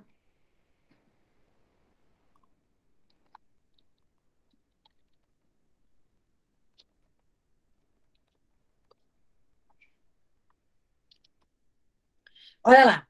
Será isento de pena o agente que por embriaguez completa, proveniente de caso fortuito, olha lá, culpa ou força maior, era ao tempo da ação inteiramente incapaz de entender o caráter ilícito do fato ou de determinar-se de acordo com esse entendimento. Errado. Nós falamos que é isento de pena quem por caso fortuito é força maior. Tá? E errar, Pamela, mas não vai mais. É isso que eu vou. Entendeu?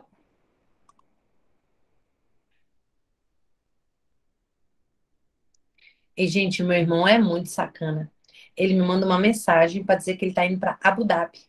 O time dele nem vai ganhar, quer ver? Na Mundial. O Mundial. Ele me ligou para atrapalhar minha aula. Aí me manda uma mensagem disso. Olha só. Vamos lá. Próxima. É isento de pena o agente que por embriaguez voluntária completa. É isento, pessoal? Para aí, né? Não é isento. Olha a próxima. Eu copiei a mesma coisa aqui. Considera que Bartolomeu, plenamente capaz e mentalmente sã, tenha praticado ato típico antijurídico. Bartolomeu será normalmente... Esse aqui nós já vimos, né? Estava correto, já vimos uma como essa. Agora, vamos lá. Vamos ver aqui a imputabilidade agora. Estamos acabando, tá, pessoal? Só para a gente fechar mesmo todo tipo de exercício com relação a isso. A imputabilidade agora por exigibilidade de conduta diversa. Vamos ver como pode ser cobrado aqui na nossa prova. Dá uma olhada aqui. A obediência hierárquica afasta a potencial consciência da ilicitude, pessoal. Certo ou errado? A obediência hierárquica não afasta a potencial consciência da ilicitude. Ela afasta a inexigibilidade de conduta diversa. É igual, mas tá tudo dentro da culpabilidade. Mas não é. 2. A culpabilidade... não. Vamos ver o texto. Em um clube social, Paula, maior e capaz, provocou e humilhou...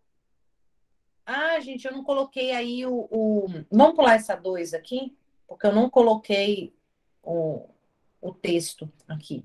Aí depois a gente faz ali um outro local. Olha essa situação aqui. Arnaldo, gerente de banco, estava dentro de seu veículo, juntamente com familiares, quando foi abordado por 2 indivíduos fortemente armados que ameaçaram os ocupantes de veículo e exigiram de Arnaldo o fornecimento de determinada senha para a realização de uma operação bancária, o que foi por ele prontamente atendido. Nessa situação, o uso das senhas pelo indivíduo para eventual prática criminosa excluirá a culpabilidade de Arnaldo. Show, claro que vai. Coação moral irresistível. 4. O oficial de justiça, detentor de porte de arma de fogo, ao proceder à citação de um réu em processo criminal, foi por este recebido a tiros e acabou desferindo disparo letal contra o agressor. Olha só. O oficial de justiça foi portador de arma de fogo, procedeu à citação, ele foi recebido a tiros e acabou desferindo e matando o cara. Beleza. Então, diante aí de uma legítima defesa, né? A conduta do oficial foi abarcada pelo escolhimento de culpabilidade e por inexigibilidade de conduta diversa? Eu não podia exigir dele uma conduta diferente. Claro que não, né? Errado. Errado, legítima defesa. Olha só como pode cair na sua prova. Aquele que for fisicamente coagido, coação física, a praticar uma infração penal comete fato típico? Não, já não comete fato típico. Porém, não culpável, ele está querendo dizer que a coação física afasta a culpabilidade. Está errado, né? Coação física afasta o fato típico. Olha lá, próxima. 6. Se um menor de idade morrer devido ao fato de seus pais, por motivo de consciência religiosa, terem impedido a realização de transfusão de sangue, tal conduta dos pais está abarcado por causa supralegal de exclusão da culpabilidade consistente na consciência? Óbvio que não. Vão responder lá sim. Tá? Opa, essa está errada.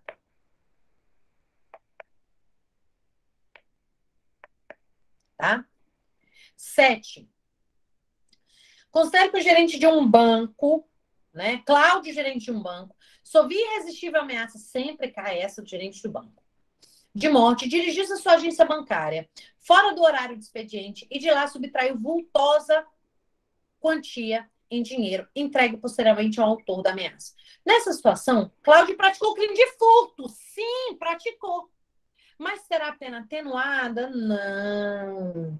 Ele vai ficar isento de pena, pessoal. Por quê? Porque a coação moral irresistível afasta a culpabilidade. Entendeu? Afasta a culpabilidade. 8. O erro de proibição, a obediência hierárquica e a inimputabilidade da menoridade exclui a culpabilidade? Sim. Né? O erro de proibição está lá dentro da potencial consciência da ilicitude. Afasta sim. Olha aqui. 9. As causas excludentes de ilicitude, são causas excludentes da legítima... meu Deus, volta. São causas excludentes da ilicitude e a legítima defesa, o estágio de necessidade, o estrito cumprimento legal e a coação moral irresistível? Não. Opa. Oi? A coação Nada, moral professor. irresistível afasta a culpabilidade. Tá aparecendo na tela aí ou tá com algum problema? Tá errado essa. Não, tá tudo ok. Beleza, show. O erro de proibição, tá? O erro de proibição. A obediência hierárquica, aí a inimputabilidade exclui a culpabilidade, acabamos de ver, né? Tá certinho essa. São casos, eu acho que repetiu isso aqui. São casos que a gente da ilicitude, legítima defesa, está errado. Ixi, eu fui repetindo tudo, gente, aqui, tá? E o último tema aqui, pessoal, vamos resolver questão aqui relacionada à imputabilidade, inimputabilidade por exigibilidade de conduta diversa. Olha lá, inexigibilidade de conduta diversa. Vamos lá. Primeira questão diz o seguinte.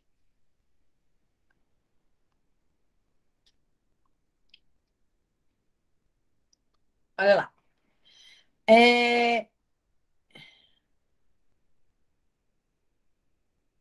Aqui. Incidindo, eu acho que esse aqui tá. Ai, gente, acho que eu copiei o mesmo, olha. Peraí, rapidinho, deixa eu achar aqui.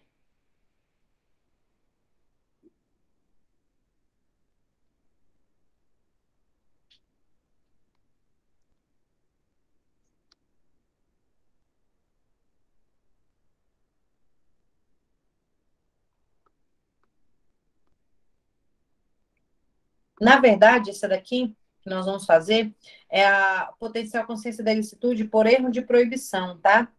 E essa daqui nós não vamos fazer agora. Nós vamos fazer em outro momento, quando a gente for trabalhar o erro de proibição. Eu não quero resolver essa lista agora, tá? Essa listagem aqui agora nós não vamos resolver, tá certo? Porque eu quero dar uma aula inteira sobre erro de proibição, aí nós vamos resolver essa lista. Perfeito, pessoal? Olha só. Então, nós fechamos aqui a parte relacionada à culpabilidade. Desde no começo da aula eu falei, olha, erro de proibição nós vamos ver de maneira separada, beleza? Então, preciso explicar bastante o erro de proibição, trabalhar o erro de proibição direta e proibição indireta, para a gente poder resolver o exercício. Então, nós fechamos aqui dois tópicos extremamente importantes dentro da teoria geral do crime, que foi a a ilicitude, excludente de ilicitude e a culpabilidade. No próximo sábado, nós vamos iniciar dar continuidade no nosso módulo, mas aí com matérias relacionadas ao processo penal, beleza? Dois tópicos muito importantes da nossa disciplina foi verificado aqui. Eu gostaria muito que vocês se aprofundassem. Eu vou assistir uma videoaula. Outra videoaula, beleza. Eu vou ler jurisprudência, eu vou ler o código disso daqui, resolver mais exercícios. Façam isso, porque é muito importante. Beleza? Pessoal, foi um prazer inenarrável estar com vocês essa noite. Beijos e fiquem com Deus até sábado de manhã.